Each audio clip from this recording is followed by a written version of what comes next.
Good morning, Hazel. Did you just have your first sleepover? Yeah. You did? Did you do a craft? Yeah. Did you eat a snack? Yeah. What'd you have for a snack? A muffin. A muffin. Did we read a couple stories? Yep. Do you remember which stories we read? Did one have a gingerbread man? What did he like to say? Run, run. That's what you can. You can't catch me. I'm a gingerbread man.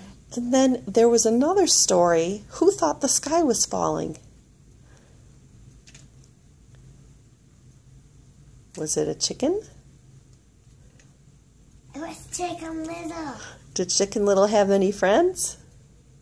Yes. Do you remember their names? Yes. Can you think of one? Penny. Henny Penny? How about Loosey Goosey? Ducky Lucky? Yeah. Okay, what are we going to do next now that we're awake? Now we can have our breakfast. All right, could you say see you soon, Mom and Dad? See you soon. I think a little bit, Mom and Dad. Bye.